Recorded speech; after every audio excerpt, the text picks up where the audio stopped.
गीता। इस भागवत गीता में मानव के लिए अनमोल वचन है जो हम सबको अच्छा विचार देता है और हमें जीने का अच्छा राह दिखाता है। नमस्कार मित्रों, आप सबका एक बार फिर से माता का ज्ञान चैनल पर आप सबका स्वागत है। भगवत गीता अध्याय 17 श्लोक 26-27। संगते साधु भावे च सदित्ये तक प्रयुज्यते परानि कर्माणि तथा सच्चबद पार्थ युज्यते यज्ञे तपसीदाने च स्थितः सदिति चोच्यते कर्म च तदर्थेयं सदित्यवाभिधीयते। सद्भावे साधु भावे च सदिति एतत् प्रयुज्यते प्रशस्ते कर्माणि तथा सच्छबद पार्थ युज्यते यज्ञे तपसीदाने च स्थिति सदिति चोच्यते कर्म च तदर्थेयं सदित्यवाभिधीयते। सद्भाविक शाश्वत अस्तित्व और अच्छाई के इरादे से, साधु भाविक शुभ इरादे से, च भी सत अक्षर सत इति इस प्रकार एतत् ये प्रयुज्यते प्रयोग किया जाता है। प्रशस्त शुभ कर्माणि क्रिया तथा भी सत शब्द सत पार्थ पृथा के पुत्र अर्जुन युज्यते प्रयोग किया जाता है। यज्ञ में, तपसी तपस्या में, दाने दान में, च तथा स्थिते स्थिरता में स्थापित, सत अक्षर सत इति इस प्रकार च तथा उच्यते उच्चारित है। कर्म क्रिया च तथा ई सचमुच तदर्थीयम ऐसे प्रयोजनों के लिए सत अक्षर सत इति इस प्रकार ई सचमुच अभिधीयते वर्णित है। सद्भावे साधु भावे च सदिति एतत् प्रयुज्यते प्रशस्ते कर्माणि तथा सच्छबद पार्थ युज्यते यज्ञे तपसीदने च स्थिते सदिति चोच्यते कर्म च तदर्थीयं दुःखिते विधीयते। अनुवाद: सत शब्द का अर्थ शाश्वत अस्तित्व और अच्छाई है। हे अर्जुन, इसका प्रयोग शुभ कार्य का वर्णन करने के लिए भी किया जाता है।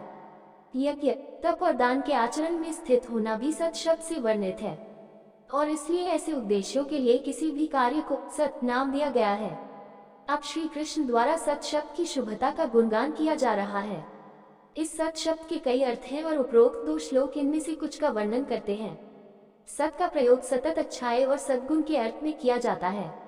इसके अलावा यज्ञ, तपस्या और दान के शुभ प्रदर्शन को भी सत के रूप में वर्णित किया गया है। सत का अर्थ ये भी है कि जो सदैव विद्यमान है, अर्थात शाश्वत सत्य है। श्रीमद्भागवतम में कहा गया है, सत्यव्रतम सत्य परम त्रिसत्यम सत्यस्य योनिम निहितम च सत्य सत्यस्य सत्यम रीत सत्य नेत्रम सत्यात्मकम त्वं शरणम प्रपन्नः 10.2.26v8। हे भगवान, आपकी प्रतिज्ञा सत्य है क्योंकि आप न केवल सर्वोच्च सत्य हैं, बल्कि आप ब्रह्मांडीय अभिव्यक्ति के 3 चरणों सृजन, रख रखाव और विघटन में भी सत्य हैं। जो कुछ भी सत्य है उसका मूल भी आप ही हैं और उसका अंत भी आप ही हैं। आप समस्त सत्य का सार हैं और आप वह आंखें भी हैं जिनसे सत्य देखा जाता है। इसलिए हम आपके प्रति समर्पण करते हैं, सत अर्थात सर्वोच्च परम सत्य। कृपया हमें सुरक्षा प्रदान करें। भगवद गीता अध्याय 17 श्लोक 28।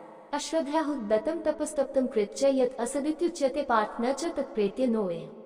अश्रद्धयाहुर्दत्तं तपस्तप्तं कृत्य यत् असदित्युच्यते पार्थ न च तत्प्रेत्य।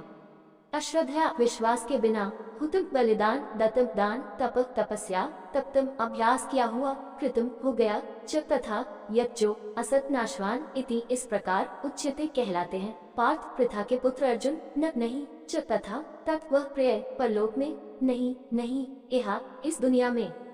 अश्रद्धयाहुर्दत्तं तपस्तप्तं कृत्य यत् असदित्युच्यते पार्थ न च तत्प्रेत्य। अनुवाद: हे पृथा के पुत्र, जो भी यज्ञ, दान या तपस्या के कार्य बिना विश्वास के किए जाते हैं उन्हें असत कहा जाता है।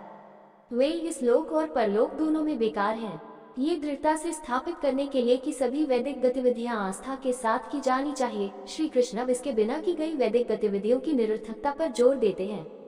उनका कहना है कि जो लोग शास्त्रों में विश्वास किए बिना कार्य करते हैं उन्हें इस जीवन में अच्छा फल नहीं मिलता है, क्योंकि उनके कार्य सही ढंग से निष्पादित नहीं होते हैं और चूंकि वे वैदिक शास्त्रों की शर्तों को पूरा नहीं करते हैं, इसलिए उन्हें अगले जन्म में भी अच्छे फल नहीं मिलते हैं।